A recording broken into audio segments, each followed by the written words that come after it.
Hello guys, welcome back to Sports Corner GH. My name is Adam. So guys, in today's video, I have latest updates concerning Ghanaian Black Star players and also Black Stars preparation towards the Afcon. I want us to have a discussion about it live here on Sports Corner GH. In today's video, we are going to talk about what the coach of West Ham said about Mohammed Kudus leaving for the Afcon. We are going to talk about it live here on Sports Corner GH. You're also going to see what Sean Wright Phillips said about Mohammed Kudus after yesterday's performance. We are going to talk about that live here on Sports Corner GH. Also, Majeed Ashimeru has reached a higher height in his club level. We are going to talk about that. And also latest update concerning Thomas Partey, what Arteta said about Thomas Partey before yesterday's game. We are going to talk about that too, live here on Sports Corner GH, amongst many others. Also, we are going to have a discussion concerning the Black Stars' latest update when it comes to their training and also camping ahead of the Afcon. So guys, today's video is well packed. If you have not subscribed yet, please make sure to subscribe. If you have already subscribed too, thank you very much and may God richly bless you. Because we are coming to the end of the year, I want to give a shout outs to everyone here.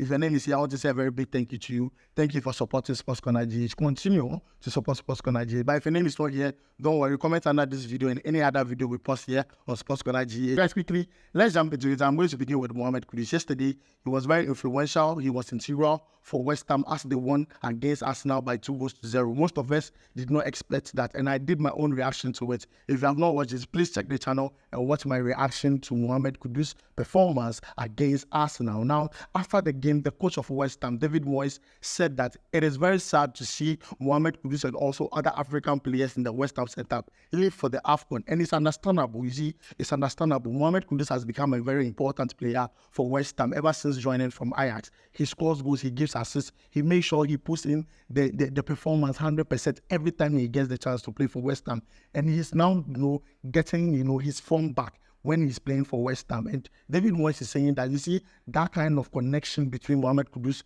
Paqueta, and also Jared Bowen, and looking at Mohamed Kudus leaving for the Afcon, bringing in another player would just change the dynamics, but then he has no choice. It's an African nation tournament, and he has no choice than to let Mohammed Kudus go. But the tournament will start from the 13th of January to the 11th of February. So within that period, the West Ham would have to miss Mohammed Kudus and other African players in the team. So guys, moving away from what David Moyes said, also Sean Wright Phillips says that he's a very big fan of Mohammed Kudus, and the reason being that Mohammed Kudus' qualities he has shown in the EPL has blown his mind. Looking at his ball retention, looking at his quality, his dribbling skills, his 1v1, everything he has done for West Ham, Sean Wright Phillips says that he's impressed and he's a very big fan of Mohammed Kudus. Now, getting people to talk to you about, getting people to talk about you in that good manner means that you are doing the right thing. You are doing the right thing on the pitch and also off the pitch, because you hardly hear any bad thing about Mohammed Kudus in the media or anything. They are trying to project the image of Mohammed Kudus very well when you go to West Ham or their social media platforms. Even he didn't score a goal yesterday,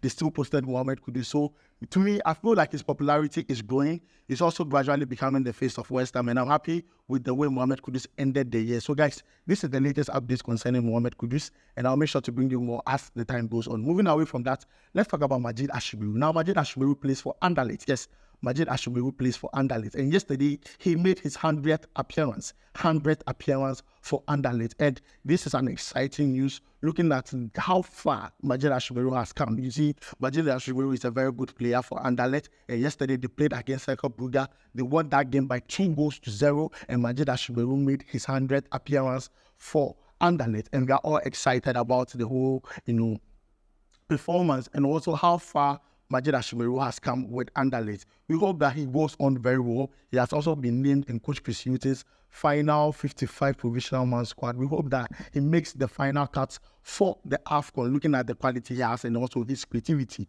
It's very important to send Majeed Ashimeru to the Afcon. Moving away from that, let's talk about Thomas Partey. You see, Thomas Partey was, we had good news that he was fit.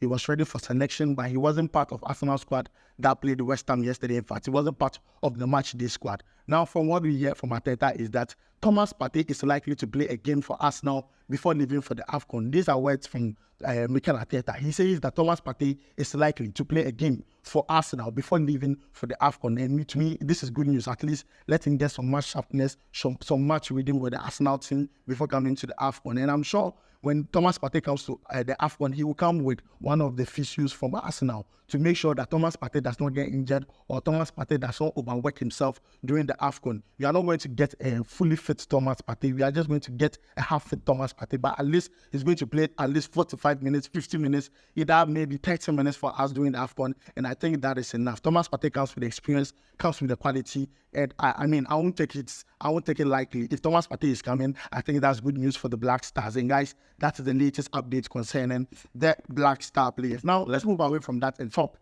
about the Black Stars. Yesterday, I'm sure most of you heard about the latest updates that the Black Stars campaign towards the Afcon in their preparation has been moved from SA to Kumasi here in Ghana. That means that their friendly match and also other plans have been changed. I know most of you have seen it, but my question and what I want to ask is that, was it really Coach Chris Hughton's idea to go to SA?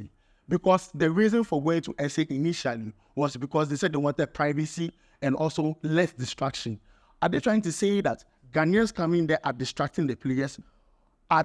Bro, you are doing a training. Even someone is doing sing-a-thon, a lot of people there, and the lady is still performing. I tried to tell me because Ghanaians will come and watch the Black Star train, it is distracting them. I mean, I really don't, subscribe to that idea.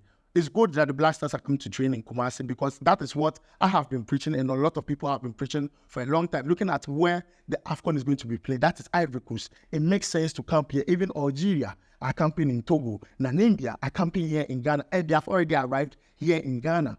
So it makes sense to even, camp here in Ghana so that it will be easy for you to go to the Afcon in Ivory Coast. It brings, financial. This is a very smart financial decision because you don't have to spend too much. We have facilities here. You don't have to spend traveling amounts, and it's just a lot. And another advantage is that you get to connect with the fans. But I'm hearing the whole training section would be behind closed doors and everything. I mean, it doesn't make sense to me.